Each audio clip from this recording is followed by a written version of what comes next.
Okay, so I recently finished reading Scythe by Neal Shusterman, and my gosh, okay, I'm so glad that I reread this because I first read this as an ebook back in 2017, I think. Oh no, 2018. Yes, and I loved it. Okay, but rereading it now with this physical copy, a secondhand physical copy, it just like I forgot so many details. Like I had no idea. I mean, probably I did, but it's just really different when you know what's about to happen, but still you forget the details and all that. But anyway, let me tell you what this is about. This is a YA dystopian novel, and it is mainly about this perfect world. It's a dystopian utopia. There's no more diseases, no more war, no more crime, nothing. People are immortal, and everything is sustained by this very intelligent AI, which, wow, Neal Shusterman, you predicted that. Like the way that the AI talks is cool. Okay, so there's that AI who is managing every sustenance of the humans, but there's just one thing that cannot be solved by the Thunderhead or the AI. It is that the Earth has limited resources for a number of human population at a time. So it is inevitable for people should die, But since there's no more cause for natural death, they have scythes, and they are people who are assigned to kill or to glean people. That's the term that they use in order to keep the balance of the population. And it is entirely in the prerogative of the scythe who he or she gleans. But of course, they have 10 commandments wherein, they can't be, it can be said that if they glean someone with bias, like if they're tending to glean too much of a particular race or descent, or if they're gleaning too many people at a certain location, they can't do that. Yeah, and all those things, right? So we follow two characters here. This is YA, so they are 16 or I think 17 years old here. So we have Citra, that's a girl, and Rowan, that's a boy, and they both are they happen to cross paths with one of the sides in their own circumstances.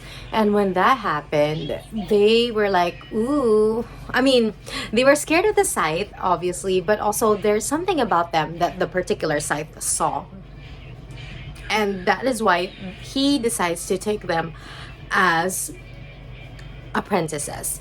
So that's not a spoiler because it's in the back cover blurb, and basically that's the story. Okay, they are apprentices to become a scythe in this world, and they are quite hesitant because gleaning people is not something that they like. So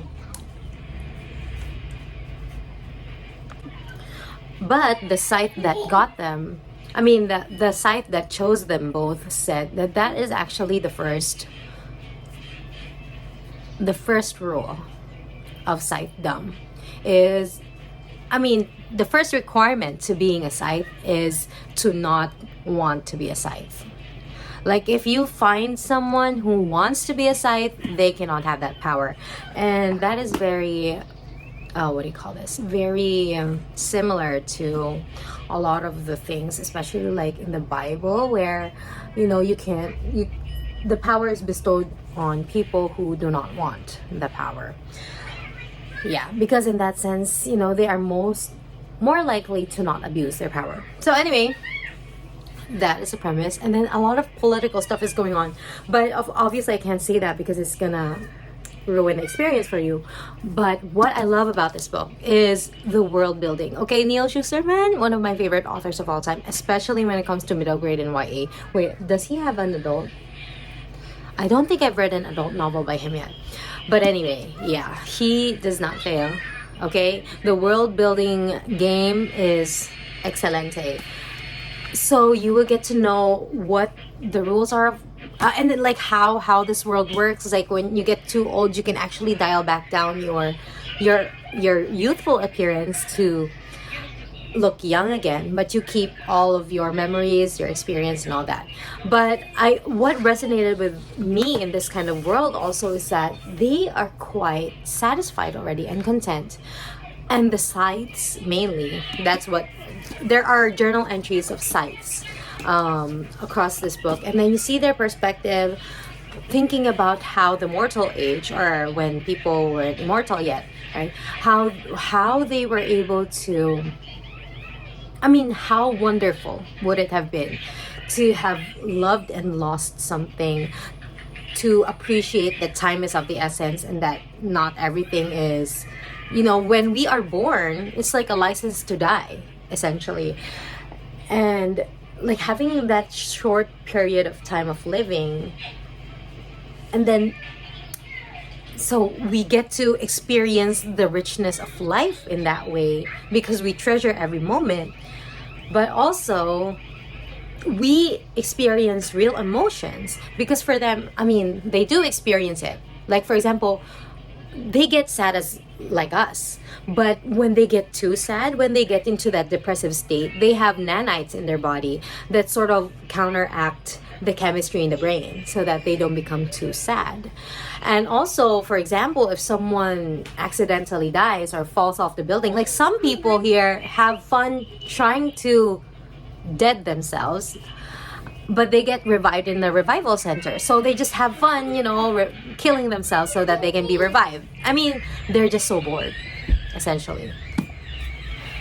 Especially that the extended families and all that.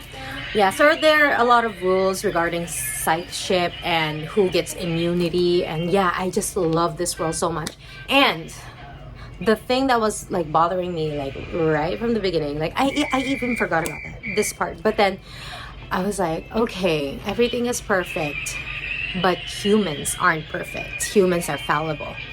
And they are prone to corruption, basically. Okay, where was I? Yes. So humans are fallible, prone to corruption. And hence, that is what is really happening here. Mouse. No, baby, that's a hamster. Ball. Hamster with the balls. Okay. Circle. I think that's a hamster wheel, baby. Yes. As you can tell, I'm kind of coughing. Not feeling well, but anyway. Apple. I read this in a week, I think. Yeah. I read this slowly and surely because I was really treasuring every bit. And yeah, so I enjoyed that. Oh yeah, okay. What was I saying? Okay, let me see. Let me cut it. Okay, so and basically that is what they are fighting in this world. The corrupt scythe, or like it's starting to have this new order of scythes who believe that gleaning should be something that they enjoy also. But of course, when you enjoy gleaning people or killing people, it's like, where is your conscience? And that's the main reason why they have separated the Thunderhead, which is, the sustenance of humans, like fixing up all the public affairs and all that. And then the Thunderhead cannot choose who will be gleaned. That is all up to the scythedom, because scythes, they're humans, they have a conscience, and you need to have a consciousness as well for you to be able to do the job properly. And that is why they decided, hey, the Thunderhead is not fit for this. Okay, so leave it to the scythes. So there's a separation of scythe and state. And when that's happening, there's something going on within the scythedom. Other scythes have been noticing that, yes, indeed, there are some scythes who are starting to maybe toe the line of the rules. And also, every scythe is allowed to glean in whatever method they want, in whatever pacing that they want. Some scythes glean 5 a week, and then it builds up until their quota. But some sites, they save up their quota until like one particular day so they can do a mass gleaning or a mass killing, which is something that is so, like, there was this one scene in the book that I'm like, I felt so bad for that one junior scythe that had to do this thing. Okay, anyway, yeah, super action packed. Loved it. And I like how, okay, the Thunderhead cannot really, you know, deal with the matters with the scythe and the gleaning, and they're saying that it doesn't have a consciousness, but this AI seems to have more heart than some of these humans. Yeah, so I don't know. I can't say anymore. This is actually a part of a trilogy, so I'm reading. Oh, sorry, baby. Good thing it didn't hit your head. Okay, I'm reading the second book now, Thunderhead. So Scythe is the first book. Thunderhead. Thunderhead is the second book, and I've just started.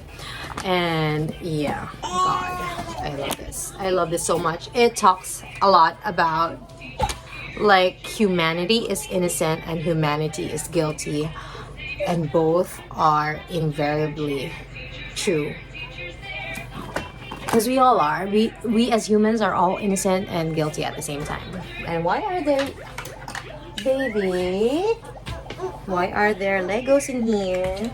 Okay. Yeah, right. So there we go. Love this book so much. And I think this is currently a required reading because I was like looking for an audiobook online on YouTube. And then I saw someone reading out Scythe. So yeah, and then the comments were like, who's reading this at 2 times speed because they needed to finish it for school or something. I'm like, kids, I don't know how much time your teachers are giving you to finish this book, but you know, as with all the books that we read in school, it seems like not enjoyable. But hopefully the kids that are reading this right now, they appreciate it. Very twisty. And yeah, like I said, I think the world building really is what takes the cake. Is that the saying? Yeah, very enjoyable. I love the journal entries of the scythes. So we get to read the good and the bad scythes, their journal entries. Yeah. Okay, that is all for this video. Thank you so much.